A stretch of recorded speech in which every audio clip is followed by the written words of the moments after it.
Welcome to The Whole Steward, the holistic approach to wealth from a Christian worldview. I'm your host, Andrew Stanton, and I'm glad you've joined. Last week, we started with an awesome interview with my good friends, the Millers in Alaska. This week, we'll dive in again to finish that interview and hear about some of the challenges and deep aspects of their work there. We'll dive into the essence of knowing and understanding the gospel, and then tie it all together with holistic stewardship. Today, on The Whole Steward.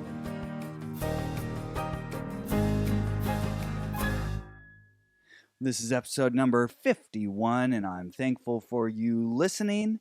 This will be a continuation of my conversation today with the Millers. If you did not get part one, I encourage you to listen to last week's episode because we will be jumping straight into the middle where James and Shannon start to take us into some of the deep matters of a clash of culture and also how to understand the gospel. How do we understand the good news that Christ came to earth, sent by his Father as the Messiah? Christ means Messiah and the promised one, the anointed one. It's not his last name. We do say Jesus Christ. Many times we say Christ Jesus. Christ is his title. Jesus came to seek and to save the lost. And that means every nation, from every tribe and every tongue around the world.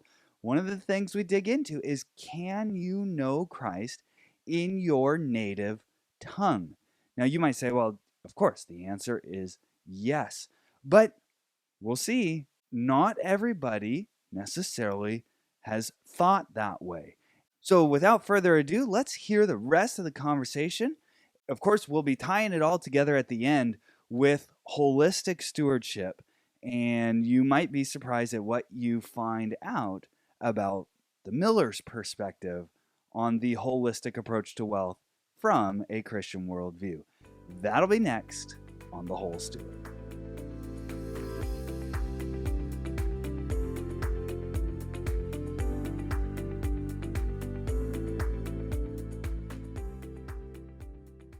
The typical pattern for missions in Alaska, and I mean, this isn't a secret or anything, everybody understands this is what happens is, a missionary will come into a village, they will build a building, get some people to come to church, and be there for however many years, and at some point that missionary leaves, and then nobody comes to church, there's nobody to lead church, and so the building sits empty. And you can go all over Alaska and see empty church buildings. And there was no leadership. And this is one of the things that we saw. I mean, there was no, passing the baton and having Native leaders come forward and be trained and be comfortable, carrying on the ministry. So that was one issue that we saw. And that was one of the reasons for starting these training modules. And then the language thing, Alaska Native languages have been severely hurt from a lot of history where they've been systematically destroyed. And they were, the early 1900s, there were epidemics. And so you had a lot of elders and like the shamans and stuff would die off. There was like this gap of Native leadership. But then in the 20s, the Bureau of Indian Affairs started coming in, building schools and kind of gathering people into their villages. Because really before that, they were nomadic. They would live here when it was time to fish this kind of fish and move this place when it was time to hunt this kind of animal. And so they really kind of consolidated into villages under, the Bureau of Indian Affairs and the schools. And in those schools, they couldn't speak their native language. They'd be punished for doing that. Then they started, the idea of going to boarding school came up. And there's a thing called the 60s scoop. And that was more in Canada, but it happened in Alaska, where in Canada, they went in and actually like physically removed the kids, by force of will, against the will of the parents, and put them in boarding schools. And in the boarding schools, if you speak your language, you're going to get punished. If you do native crafts or if you dance, or you will get punished. Who's the they here? The schools, whether that's a public, like governmental boarding school, or a missionary boarding school, religious boarding school. They were all kind of under the same idea that, you need to learn English. We're going to assimilate you into Western culture. So it's actually a systematic destruction of culture. Of language and culture. Yep, absolutely. And so that's part of losing the language, right? In fact, like Wycliffe had some translators that we personally know that were translating upriver, the Koyukuk language. And in the 60s, they just decided to stop because nobody's speaking the language anymore. Everybody's learning English, so there's no reason to translate the Bible into those languages. So it's really been a systematic destruction of language, which is sad. And we might need to do another podcast on some of the things that I've discovered in that. But as I started realizing there's this real need to dig into the issues, these barriers to Native leadership, and why people don't really own Christianity or don't seem to have a genuine relationship with Christ, even when they say they are a believer. And so that kind of launched me into, well, I want to study this out. And we weren't getting good analysis from the veteran missionaries that we talked to. It just seemed like there was this gap in understanding. At least I wasn't satisfied with the answers, right, Yeah. And some things that you would think that, a veteran missionary been there for 50 years would have thought about certain questions that I was asking, and I was kind of getting blank stares. So I decided, and I was actually encouraged by actually one of the board members of the mission to pursue a PhD at Southern. So I looked into it, and I'm like, yeah, that sounds like a really good plan. And so I started studying that. And I mean, there's a lot of family stuff going on in ministry and homeschooling kids. Another kid has come along by this point. Another kid has come along. Yeah, that's right. In 2015, we had our number 5, 7.5 years after our number 4. So we have 2 boys now. Yeah, and so it was a big decision, but we kind of both agreed on it. So let's hear Shannon's piece. Did you? What did you think at this point? It did seem to be a step that God laid out. Yeah. And so in faith, you take it. Yeah. Yeah, and even like timing wise, I mean, it was like we're kind of coming to the point. It's coming to head. We're like, we need more answers, right? That we're not getting. And he also had VA benefits that had a timeline on them that were going to run out. Yeah, they were going to run out in 2020, right? Yeah. So we're like, and I had 2 years of VA benefits left. So I was like, okay, I should do this now, right?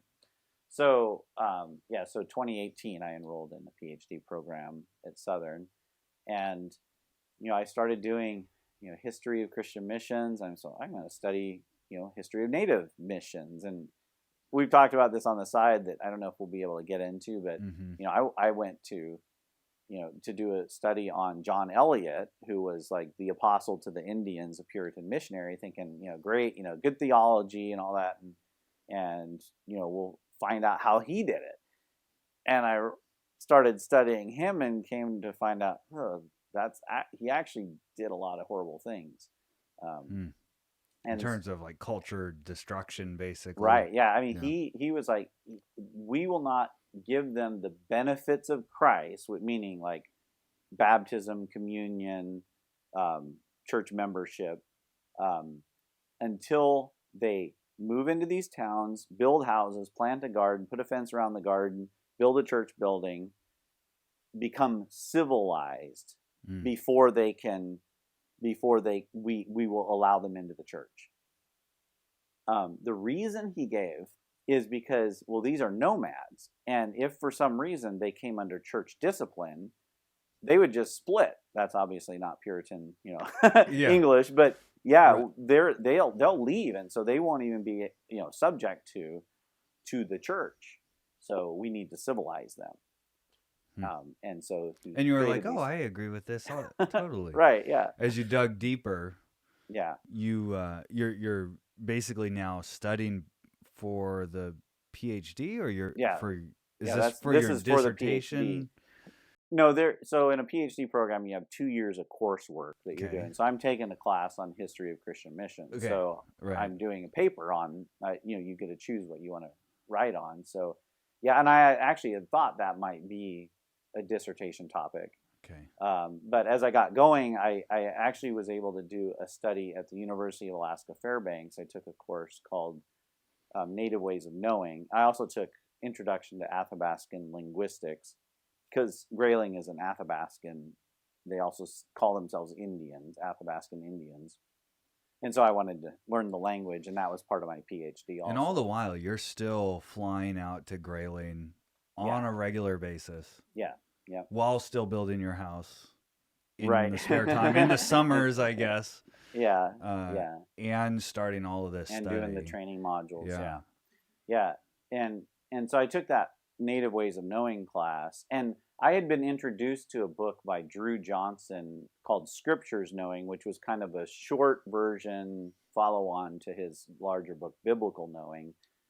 And I started kind of comparing these. I'm like, Native Knowing is really close to what he's saying Biblical Knowing is. And I can give you that very quickly. So his statement is that in Scripture, knowing well means to listen to trusted authorities, do what they tell you to do until you see it the way they see it. And that's how you come to know biblically. And that sounded really close to what I had seen in Native people. So just kind of that got my curiosity going into maybe this would be a really good dissertation topic. And so I started realizing that fairly early on. And so I minored in philosophy to be able to get kind of more of a philosophical background to be able to engage in this topic. So taking epistemology. And so I am currently still writing my dissertation and fairly well into it. And that the title of that is Native Knowing, Western Knowing, and Biblical Knowing, Developing an Integrated Epistemology for Missions.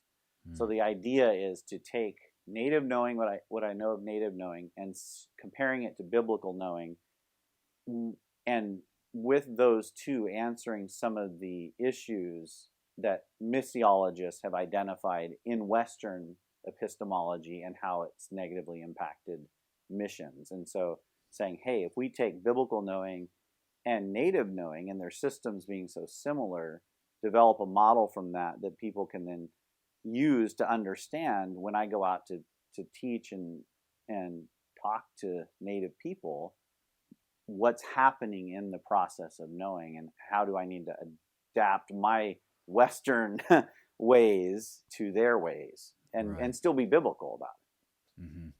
There's so many, this is what you're studying right now. Yeah. For your dissertation. You're still flying out to Grayling on a regular basis and doing the training modules, I assume. Yes. And, COVID came there. Oh, yeah. So that adds an element. Yeah. And that really, that changed. Like the training modules we didn't do for a while. Going out to Grayling, they had locked down the village. Then when they started letting people in, it was you have to do a 14-day quarantine when you come in the village. Right. So we can't go out there 14 days of quarantine to do a week of ministry. Who's the they? I'm super curious. You say they required this. So this was the tribal council. So does the tribal council jump on the internet and go, "Oh wow, look at what is happening in the rest of the world, and we're going to do the same thing"? Yeah, they did, and I'm sure they have lots of influence or inputs from the state, the federal. Okay. There was COVID money flowing like crazy too. So that's that's a factor too, I'm sure.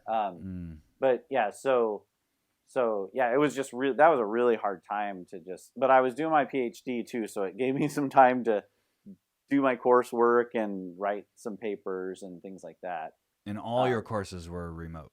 I did. or you had to go? I came into Southern for like 2 weeks, Okay. twice a year Okay. for 2 years, and then the coursework was done, and then it's like the whole writing process is just crazy. I mean, there's a lot to writing a dissertation. Just even getting it approved, talking to your advisor, your committee, and all this, making sure that you can write on this topic and do it ethically, and that it actually is beneficial to the field of study.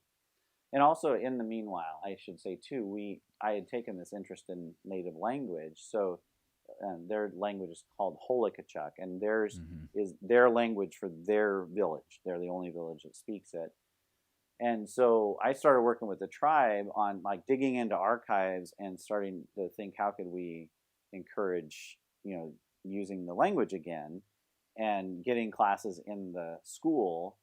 And that's been a long process. I mean, we started that in 2018, and we've had our third year of classes. The first year was really just kind of very much just kind of a dip your toe in the water kind of a thing. The second year, they got credit for one semester of classes, and then we skipped a year because of a lot of turmoil in the school. And then this last year, we actually I'm facilitating some online courses that were developed by Doyon Foundation, and so that both high school and middle school students, so about 18 kids, are taking Holokachuk classes, and I'm facilitating them. I'm kind of like a little bit ahead of them in learning the language. Interesting. Yeah. What an awesome leading of God through all these different, doorways that you've gone through. I know, Shannon, you're always right there at his side to support him when he says, I started thinking about this. I know you're thinking about it too, certainly. Talk a little bit more about the philosophy of ministry, because you're talking about language restoration, you're talking about training modules, you're talking about teaching in, I assume it's a public school there in the village that you guys fly out to on a regular basis.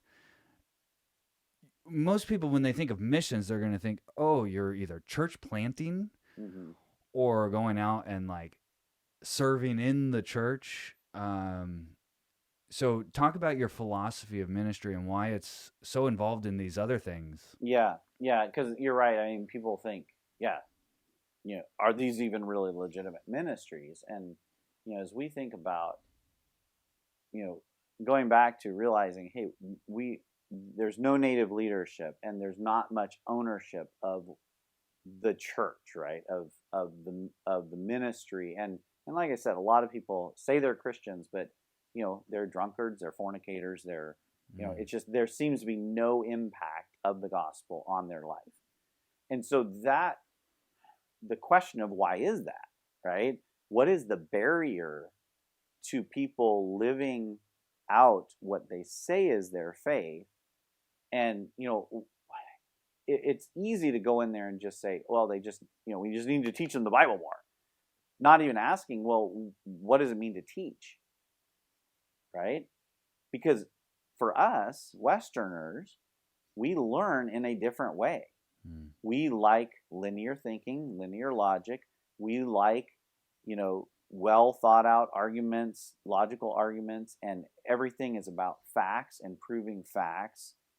Right? We believe it is our responsibility as individuals to know and to assess truth. That's not the way a native person thinks. And so when you say, hey, we're going to raise up native pastors or teachers or leaders, what kind of a person are you going to raise up? And so that's why all these things of studying how do they come to know, and even how does the language figure in there? We've talked before about some of the things that I heard. For instance, in these training modules, I heard Dennis. He had said this several times. He says, there's no word in our language for forgiveness. And I actually just heard a guy who had been pastoring in a village say this not that long ago. Yeah, there's no word in their language for forgiveness. And it was interesting. This pastor's, response to that was, well, see, we need to build relationships with them so they can come and understand this idea of forgiveness from us. Right? That was basically in English, right, or right. the concept described in English. Because can you imagine? They don't even know what the word forgive. They don't have the concept of forgiveness in their language, and when I heard that, right. That doesn't sound right. People interact with each other as human beings, right? Later, I heard the same thing about love. There's no word in our language for love. I'm like, are you kidding me? You mean there's no way that you guys talked about self-sacrificial giving of yourself to one another, or affection for your children? And I'm just like, somebody somewhere down the line gave this statement that, well, there's no word for that. And I didn't believe that. So actually, let me give you a little story. So we were doing a training module, going through a workbook, and one of the questions was, how does God forgive us?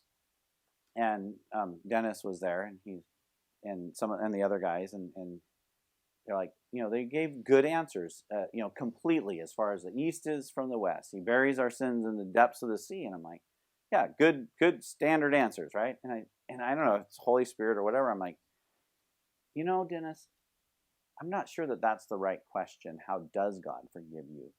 How can God forgive you? I said, what happens when you offend somebody? You've said there's no word for forgiveness in your language.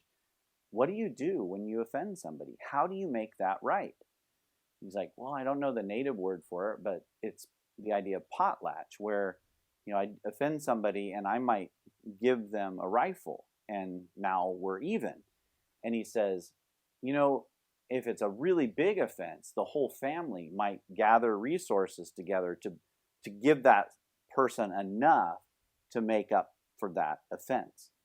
I said, do you see that's exactly how God can forgive you? See, our offense, each one of us, was so great that we couldn't make it up. So God himself becomes our family through Christ and gives enough and makes up the offense. His jaw just dropped. He couldn't believe that in his culture there was a way of forgiveness, of reconciliation. He'd been living, his grandfather was a pastor, one of the original pastors. He'd been living for generations being told that his language did not have an essential element of the gospel.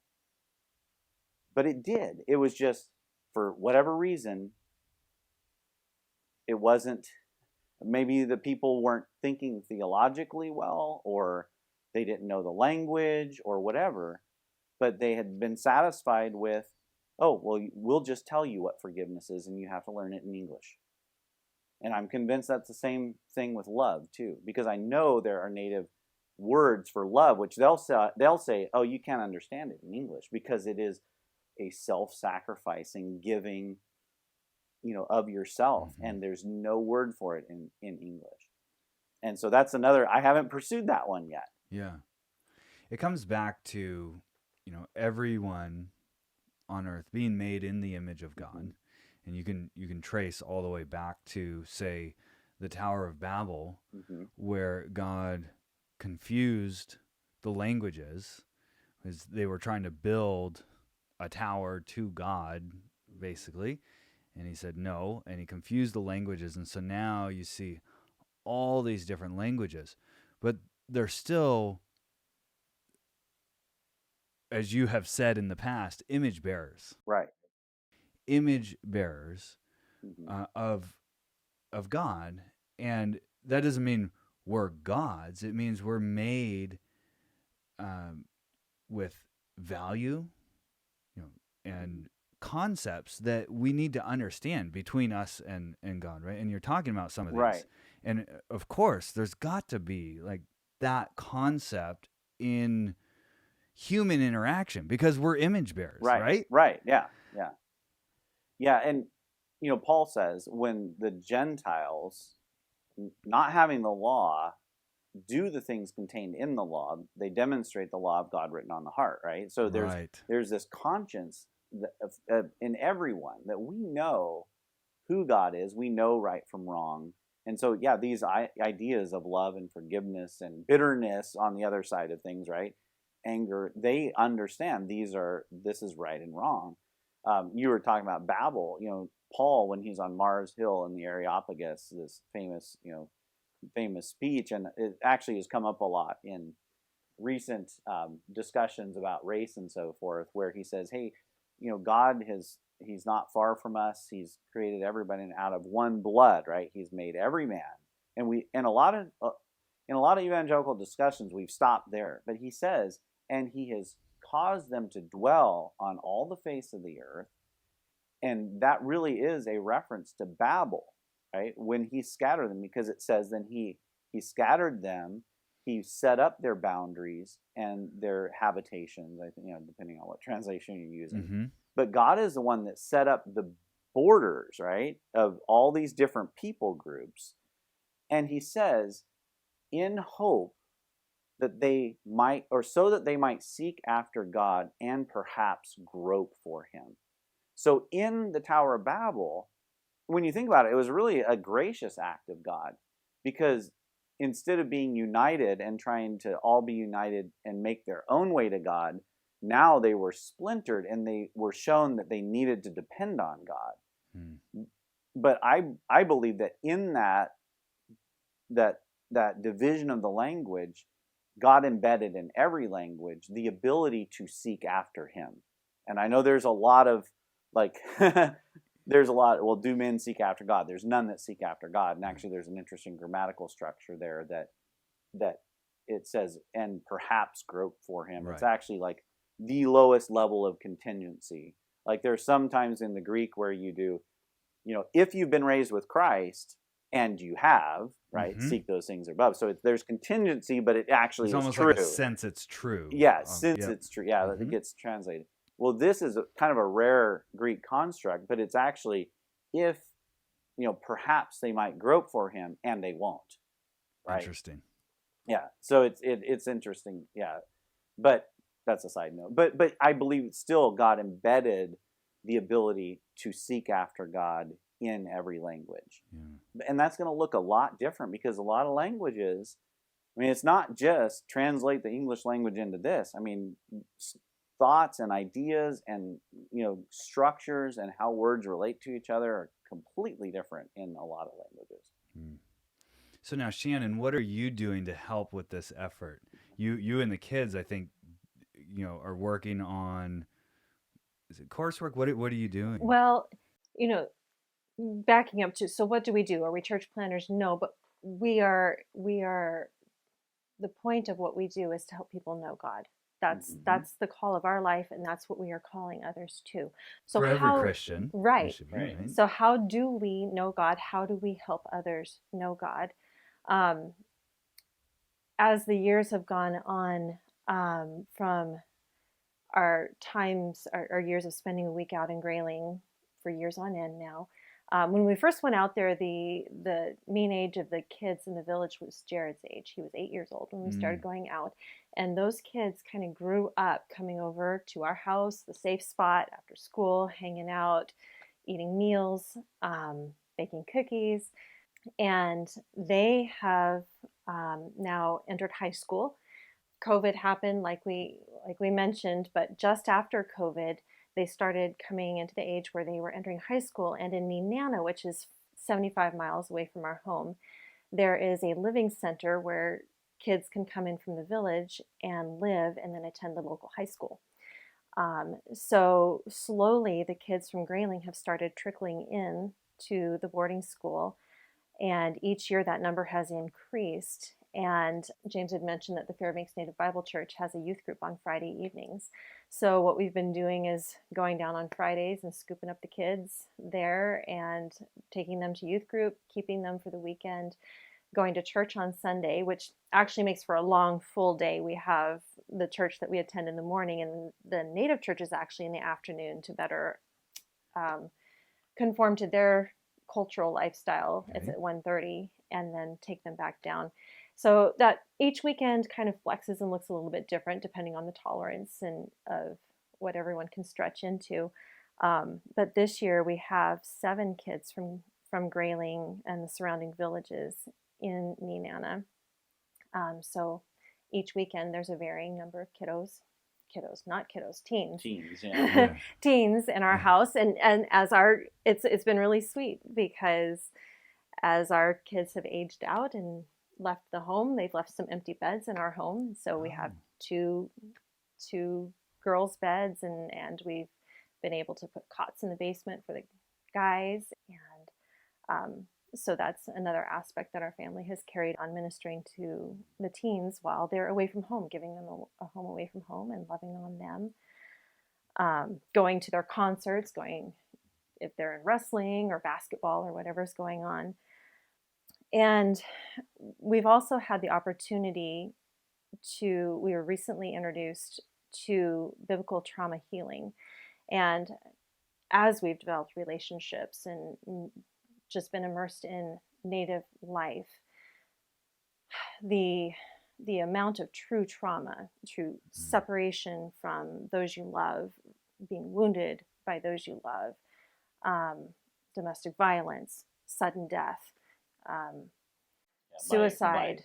Suicide, accident, murder. I mean, Mm-hmm. yeah. I mean, we know teens and families affected by all these things. And James and I have had the opportunity over the last year and a half to enter some training and certifications for trauma healing, both or all at the adult and teen and child level. And so we've just begun to introduce those, having retreats and wellness groups to dig into why is there trauma? Why does God allow suffering in the world? And how does this affect us? How does this affect our relationship with God, with others? A whole new area, which is really, we see as an introduction to biblical counseling, that at a level where they can grasp and understand and really grab onto and see how it applies in their lives. Now, are these teens are professing believers, or you're ministering the gospel through life and conversations and? That's right. Yeah, and even very low interest in whether God is there or not, but we have the opportunity to show them that. So you're saying they're mostly unbelievers. Yes. Yeah. Mm-hmm. Yeah. They're and also, when you say a professing believer, if you ask them, are you a Christian? Some of them might say yes. I was baptized as a baby or whatever, and just what that even means is kind of That's what you were big getting topic at of earlier. discussion, right? Yeah. And we've had some really good conversations about that. So it's just been really a new, I guess, an addition to what we're doing. And we've always recognized this. There are huge issues in trauma, and like real trauma. I mean, some really horrific stuff these kids have witnessed and been through. And it was kind of interesting too. Harry and I had been teaching these modules, and there's one that we do on grief. It's called The Grieving Indian, written by a Native man who went from like World War II vet to pastor, minister, to alcoholic, to recovering from that, and then being a counselor of Native people.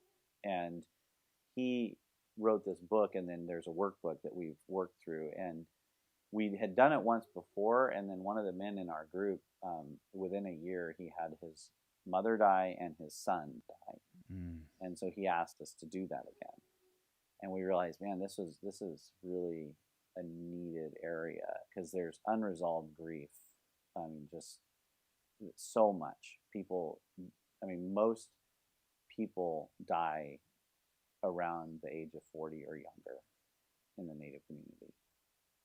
It's rare to have 80%. The average age is 40. Yeah. So we did that down in Copper Center, Glen Allen area. And then we thought, we've always wanted to do this off the road system and fly in, but there's just a lot of logistics. And in the meanwhile, we had gotten a house that we could stay in, and a missionary couple moved in full time to Grayling. So now we had kind of the logistical support for us to be able to go to Grayling, and we did this module in Grayling. And Grayling's a village of, around 200, maybe a little less. We had 15 people in that training module the first day. Yeah, and we'd been going there for like 8 years, and we were hearing things from people that we didn't even know, but they were able to talk about. And so what we see is like, okay, there's this, talking about grief, which every Native person I think understands. There are a lot of grieving issues that they have to deal with, and then to follow that on with trauma healing, which is very gospel oriented. I mean, it's very biblical from, if God created the world, why is there pain? And you go to Genesis 1-3, and then you go to, the Psalms of lament and grief, and then you take them to the cross where Christ died for the sins of the world, right? The cosmos, not just, we talk about, did he die for every individual? Or no, he died for the cosmos, is the word that John uses in John 3:16.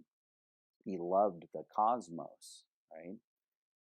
And you see that in Romans 8, that the creation groans, because the whole of creation is under this weight of the burden of sin, and the creation itself is groaning, waiting for the redemption of the sons of God. So that introducing people to that, and then like Shannon said, bringing them to biblical counseling where you can individually help them work through their specific needs. That's kind of like the trajectory we see that God is kind of moving us toward. But you're also doing a lot in the language, or trying to restore the language or teach the language as well. The whole concept that you're talking about, that the gospel can be understood in the language of the people as well, which Right. has seemed to be neglected from previous missions work. Right. There, even destroyed and or completely suppressed. And so you're both, and even the children are involved with creating these courses as well. And yeah Shannon and Krista really helped me. I mean, we kind of created them together. A lot of it was Shannon's kind of ironing out the details, and it was really fun. Like we had these audios from the 70s, and 400 words that gave like 10 words for each sound in the alphabet, with the Holokachuk word transcribed, and then the English word. And then, the audio was an elder from the 70s an pronouncing. elder. So now they have actual, you can hear an elder saying these words. Yeah. And then I don't know who came up with the idea, but we did like a Facebook photo contest, and I would list out these words. These are the words that we need. It might be seagull, or eat, or wake up, and they charcoal. Charcoal, toss, right? Mm-hmm. And they would post a picture of that word, and it was really fun. I mean, we gave them Amazon cards and stuff like that. But it was neat to see from their perspective, when you give them a word, what does this look like in their world, to see what they would come back with. Yeah, there's one word, liyan, means he's fat. I'm like, oh man, that's rude. And I'm like, what? But then guess what the picture was? It was a moose that had been shot laying out. Because when if you call and say, hey, I got a moose, the first question from your the wife's wife going to ask is he fat? Is he fat? Yeah.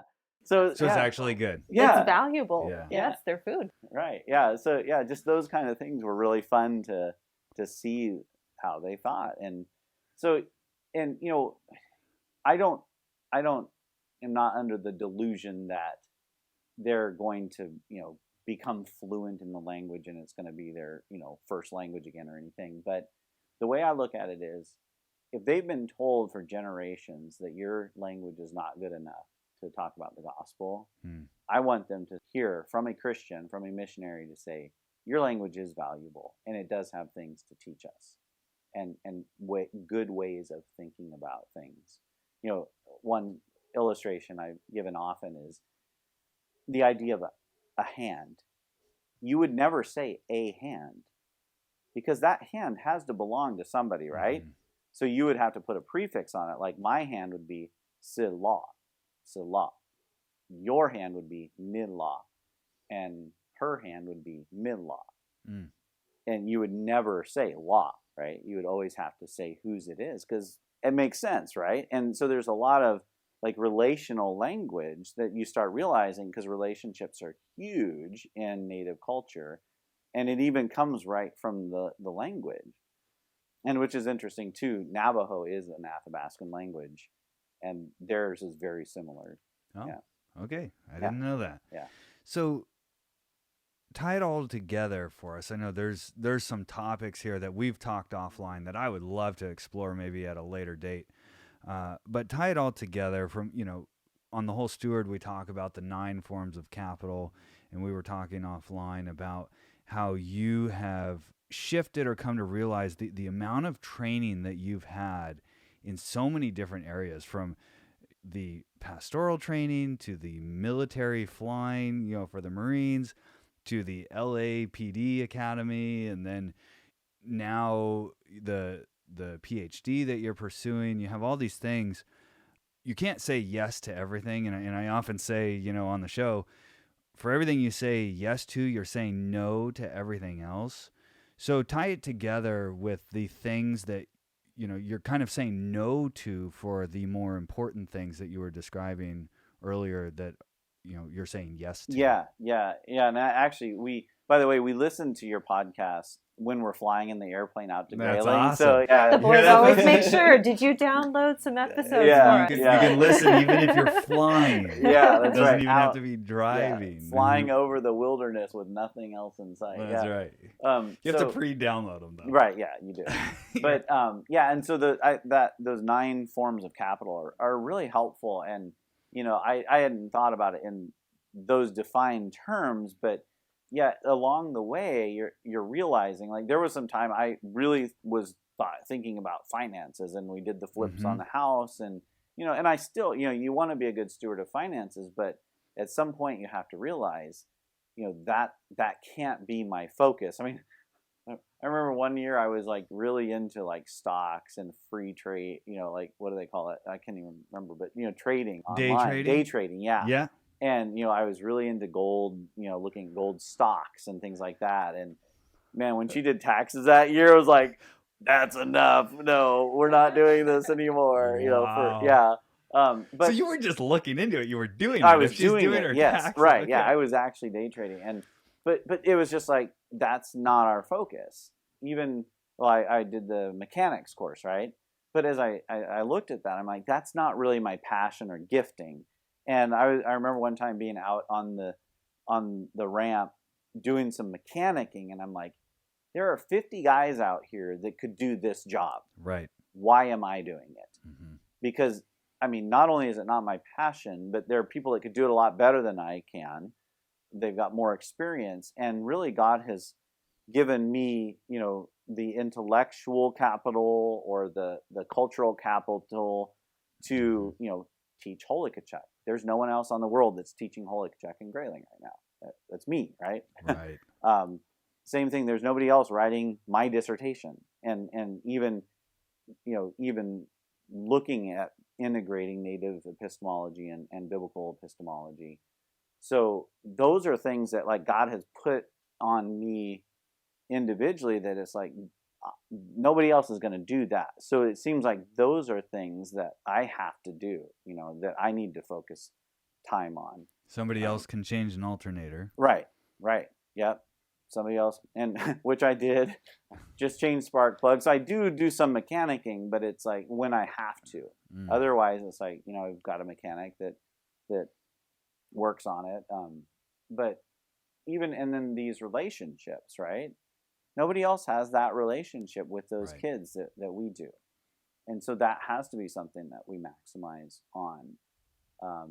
So yeah, you have to say no then to some other things. And if that means living in an unfinished house for a dozen years or more, and Right. but being content with, okay, we don't have drywall, it's warm, and everything that you add, when you add a window in, it's like, whoa, we have a window, and oh wow, we have a Yeah. propane oven range now, and oh, we have running water now, we have running hot water. It's like every one of them is just this.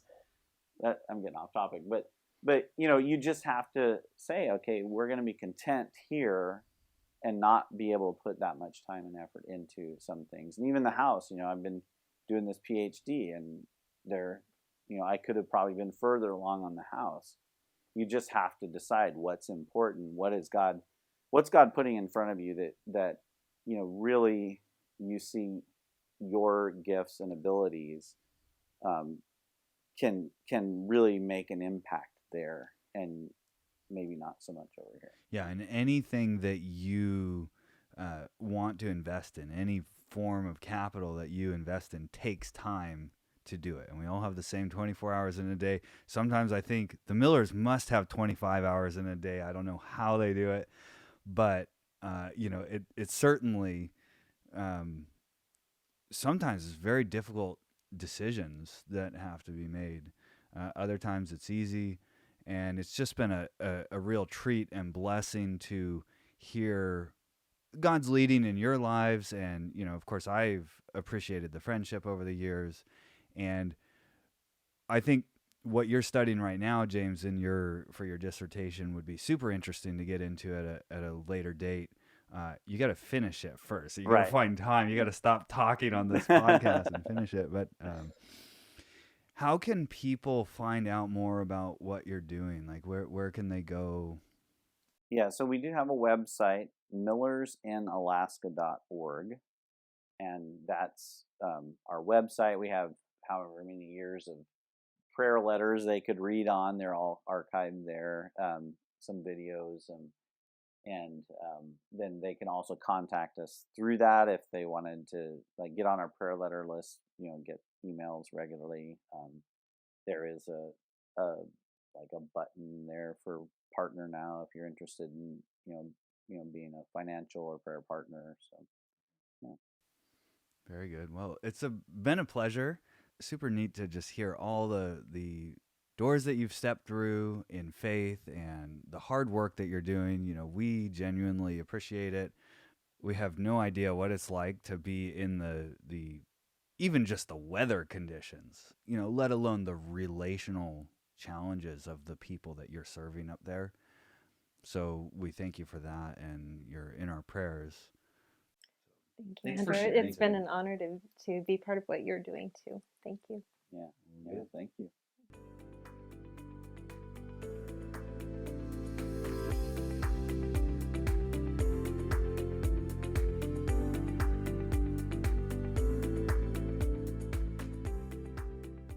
Wow, what an amazing and intricate situation that they find themselves in Alaska. So much so that it has driven James to pursue a PhD, to have a formal opportunity to study the aspects of missions work in the native community there in Alaska. They are certainly in the trenches, flying across the wilderness, and I happen to know they even do it in the middle of winter when it's very cold, which is quite amazing and hard work. They are working extremely hard. And then to really be concerned with, what does it mean to know and understand and embrace the gospel? To be a Christian, what does it mean? Does it mean you repeat certain words? Does it mean you live a certain way? Or does it mean you know and understand the Lord? And that is what the gospel does. It reconciles God and man. That is to bring peace on earth, goodwill toward men. God did this, and it is a marvelous thing. Their work is important. Like they said, if you want to learn more, go ahead and visit their website, millersinalaska.org.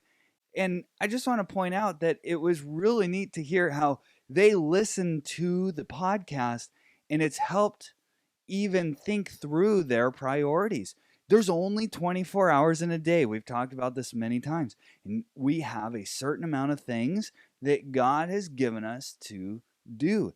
And there are some things that you may be doing that is not your best and highest use. For example, working on your airplane. He's qualified to work on airplanes. However, there are other things that James is doing, and I know this is true for Shannon as well, that nobody else can do. Nobody else can write his dissertation on the topic. He has to do that. What a great reminder as we wrap up the year of 2023. How have we done on our goals? What is it that we need to kind of start thinking about for the coming year, 2024?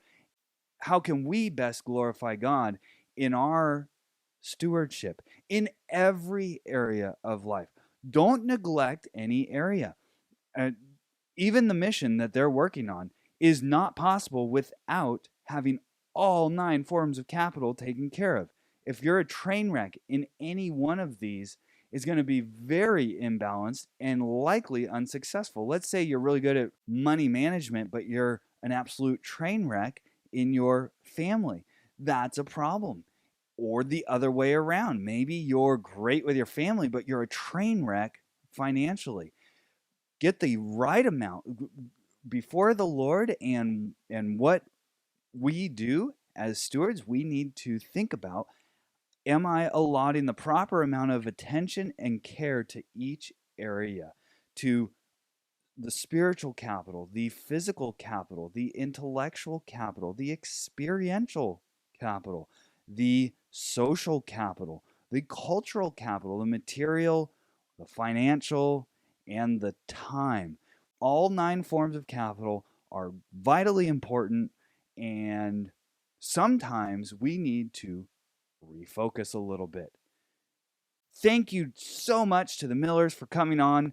It was great, even me knowing them for as many years as I have. I still learned a lot today, and I hope you did too. If you want to learn more, go ahead, visit their website. You can also email me, letters@thewholesteward.com, get in contact with me, review the show, do all that stuff, thumbs it up and everything. I would love to get the Whole Steward out to more people. If you find it helpful, I'm looking to you to share it. Merry Christmas, and until next time, now that you know more, go out and grow more.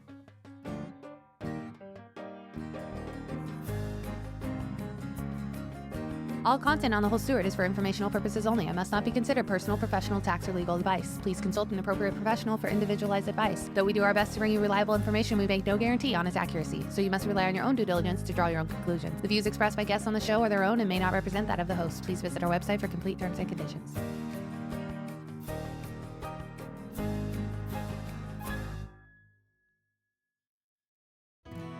Thanks for joining us today for the holistic approach to wealth from a Christian worldview. This show is brought to you by thewholesteward.com.